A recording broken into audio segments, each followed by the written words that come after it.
Bonjour, je suis très heureux de te retrouver pour une nouvelle histoire de Télio, le podcast qui raconte la vie des héros de Dieu aux enfants.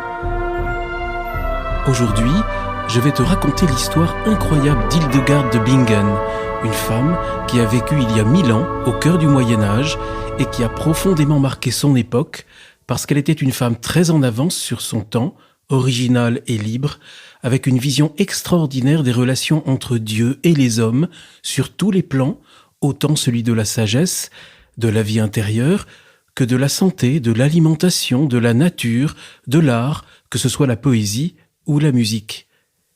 Une femme qui a un peu disparu au cours des siècles et dont l'influence revient en grande force aujourd'hui partout dans le monde.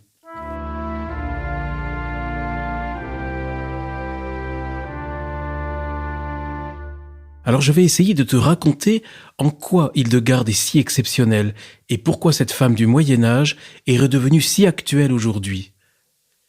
Hildegarde est née à la fin du XIe siècle, vers 1098, à l'ouest de l'Allemagne, dans ce qu'on appelait à l'époque le Palatinat. Elle a 9 frères et sœurs, et dès sa petite enfance, alors qu'elle n'a pas plus de 3 ans, il lui arrive quelque chose qu'au début elle ne comprend pas.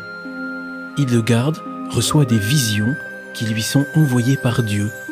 Elle dit « J'ai vu une telle lumière que mon âme en a été ébranlée, mais à cause de mon enfance, je n'ai rien pu en dire. » Ces visions continuent pendant toute son enfance. Celles-ci lui révèlent des mystères merveilleux, comme si toute la sagesse de Dieu lui était transmise par des images très fortes, très lumineuses et poétiques. Souvent malade, Hildegarde fait l'objet de beaucoup d'attention de la part de ses parents. Elle-même, qui est encore toute petite, ne comprend pas au début que ce qu'elle voit, d'autres ne le voient pas. Et quand elle commence à grandir, elle prend parfois peur de ses visions. Elle se demande si elle n'est pas folle. Quand elle arrive à l'âge de 8 ans, ses parents, qui pensent qu'elle est destinée à une vie religieuse, la confient à Jutta, une femme de noble naissance qui a décidé d'aller vivre dans un couvent bénédictin. Jutta comprend vite qu'elle a affaire à une enfant pas comme les autres. Elle l'écoute, elle la croit quand Hildegarde lui parle de ses visions. En même temps, elle lui apprend à connaître la parole de Dieu, notamment grâce aux psaumes qu'Hildegarde aime beaucoup chanter. Elle reçoit le voile monastique quand elle a 14 ou 15 ans. C'est la confirmation de son entrée officielle comme novice au couvent. Elle sera religieuse jusqu'à sa mort. Jutta, qui était devenue la supérieure du couvent, meurt en 1136. Hildegarde est proclamée abbesse alors qu'elle a elle-même 38 ans. Abbesse, cela veut dire que c'est elle qui gouverne la vie quotidienne et spirituelle de toutes les religieuses. Hildegarde continue d'avoir des visions mystiques. Elle en parle au moine Volmar, son confesseur, son confident. Et sur son conseil, elle soumet ses visions aux autorités de l'Église et même à Bernard de Clairvaux, l'une des grandes figures de l'histoire de l'Église. Il n'hésite pas à dire que ces visions sont des grâces du ciel.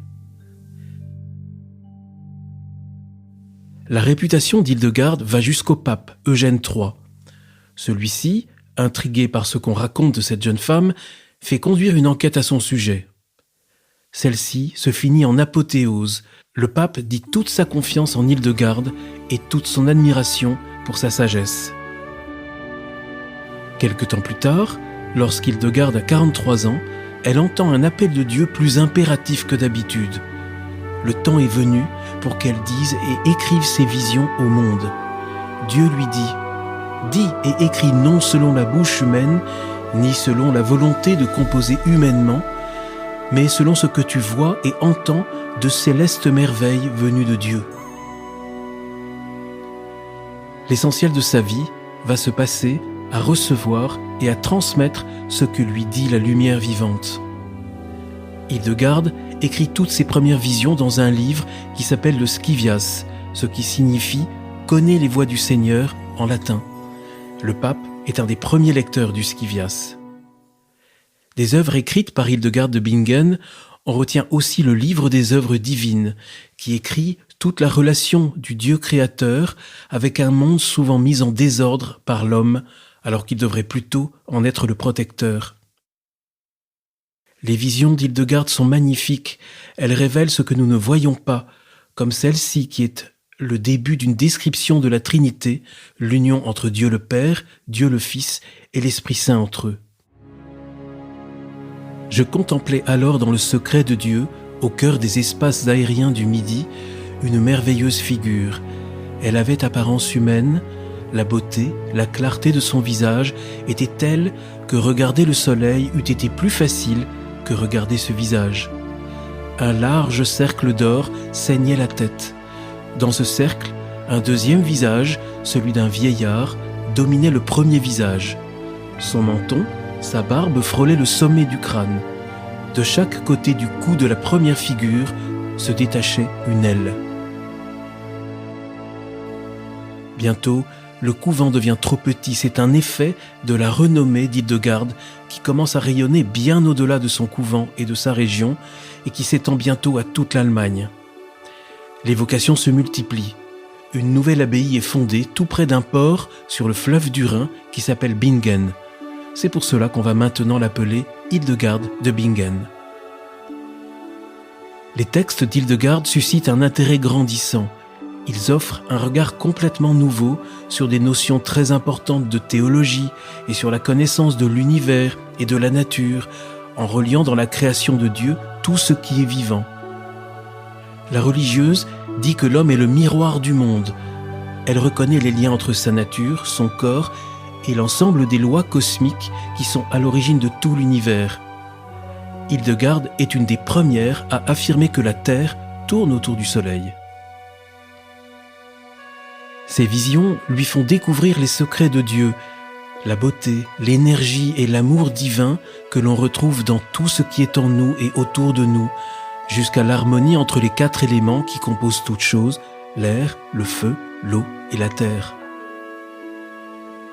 Cette sagesse d'Hildegarde ne se limite pas à la philosophie ou la spiritualité, elle s'étend à une contemplation et une connaissance de la nature tellement profonde qu'elle lui permettent de donner de nombreux conseils et des remèdes de guérison pour de très différentes maladies. Hildegarde observe les plantes, les animaux, les minéraux. Elle révèle d'innombrables remèdes de médecine naturelle. Parfois, elle n'hésite pas à embrasser les arbres, à parler aux plantes, même à celles qui n'ont pas bonne réputation, comme les orties ou les ronces. Pour elle, les pierres précieuses peuvent aussi guérir, comme l'émeraude qui soigne le cœur ou le saphir qui stimule l'intelligence. Souvent, Hildegarde n'invente pas ces remèdes, elle s'inspire des médecines antiques qui donnaient beaucoup d'importance à l'équilibre entre les 4 éléments au sein du corps et de l'esprit. Elle propose le régime de la joie qui est basé sur une alimentation saine au détriment des aliments de la tristesse. Avec par exemple une plante, le fenouil, qui rend gai, qui donne au corps une bonne odeur et facilite la digestion, ou les châtaignes, le clou de girofle, l'épeautre et beaucoup d'autres plantes. Pour vaincre les maux de tête, Hildegarde propose des massages ou certains aliments comme l'huile d'olive. Elle s'intéresse beaucoup à l'alimentation. Elle dit sa préférence pour les céréales, les fruits et les légumes pour garder une meilleure santé et vivre plus longtemps. Aujourd'hui, beaucoup de ces conseils sont appliqués par tous ceux qui mettent en avant l'alimentation saine et naturelle et qui déconseillent l'alimentation industrielle et la médecine chimique.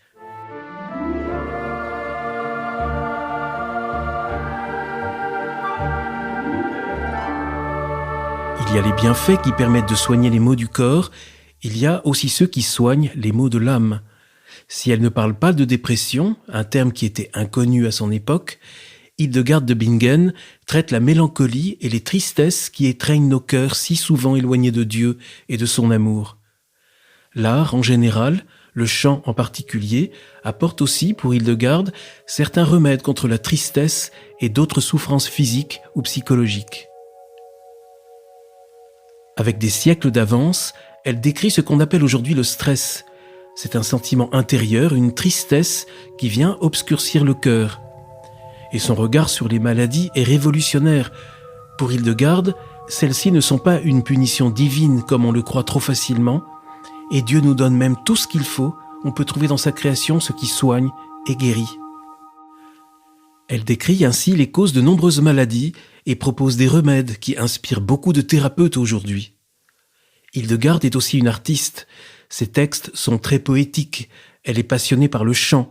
Elle compose 77 hymnes et des mélodies qui exaltent la beauté de Dieu et qui constituent des bijoux de l'art sacré médiéval.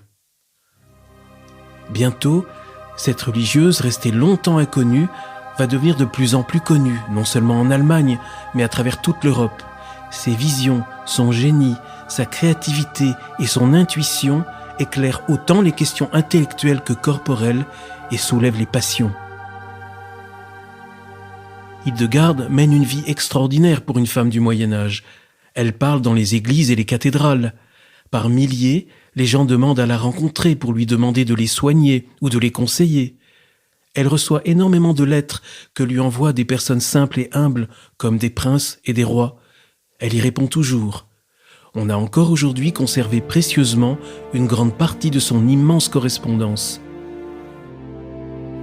Hildegarde lutte contre les divisions de l'Église, notamment contre les cathares, qu'elle est la première à dénoncer. Ce sont des chrétiens qui développent une pensée très intolérante. Les plus hautes autorités la consultent, celles de l'Église comme des royaumes. Le comte de Flandre et même l'empereur Frédéric Barberousse qui la reçoit et avec qui elle essaie d'éviter une guerre contre le pape. Pendant un temps, elle, une simple religieuse, sert d'intermédiaire entre lui et Eugène III. Les deux hommes représentent l'un l'Empire germanique, l'autre l'Église catholique, qui détient depuis des siècles une grande importance politique. Hildegarde est une femme très en avance sur son temps. Elle va servir de modèle à de nombreuses autres femmes qui vont s'illustrer au XIIe, au XIIIe siècle. Des femmes qui n'hésitent pas à vivre leur féminité, leur spiritualité ou leur art avec une liberté formidable. Des femmes qui restent dans le monde ou qui s'isolent pour vivre dans la prière et la contemplation sans devenir systématiquement religieuses. On les appelle les béguines. C'est tout un mouvement qui traverse le Moyen-Âge et qui va être remis en question et parfois persécuté par les pouvoirs politiques et ecclésiaux. Ils ne voient pas d'un bon œil cette émancipation féminine avant l'heure. Certaines de ces femmes, comme Marguerite Porete, vont même être condamnées et exécutées. Hildegarde elle-même est une femme courageuse. Elle n'hésite pas à braver les autorités ecclésiastiques parce qu'elle veut avant tout rester fidèle à ce en quoi elle croit le plus. À ce titre, elle accepte un jour d'enterrer chrétiennement un chevalier qui avait été condamné par l'Église. Il avait été excommunié, c'est-à-dire qu'il lui était interdit de recevoir les sacrements et d'être enterré comme le sont les chrétiens, avec une messe et des funérailles religieuses. Cet homme s'était pourtant repenti juste avant de mourir. C'est pourquoi Hildegarde désobéit, elle accepte de lui donner une sépulture chrétienne. Elle mène une vie infatigable entre ses responsabilités religieuses, ses voyages, ses rencontres avec les grands ou les petits de ce monde, ses prises de parole, ses écrits, ses compositions musicales. Fatiguée, elle meurt en 1179 à 81 ans, ce qui est déjà un âge très avancé au Moyen-Âge.